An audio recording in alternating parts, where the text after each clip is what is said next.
కడపలోని RTO office ముందు ఆశా కార్యకర్తల సమస్యలను పరిష్కరించాలనే డిమాండ్తో ఏఐటీసీ ఆధ్వర్యంలో ధర్నా నిర్వహించారు.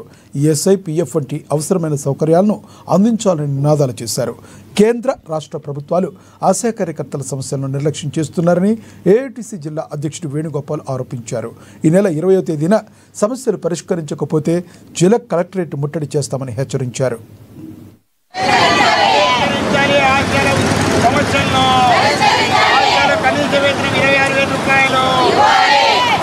AP ASHA workers union Kadapa జిల్లా సమితి పిలుపు మేరకు ఆశా వర్కర్ల సమస్యలు పరిష్కరించాలని కడప ఆర్డీఓ కార్యాలయం ఎదుట ఈ నిరసన ధర్నా కార్యక్రమాన్ని చేపట్టడం జరిగింది.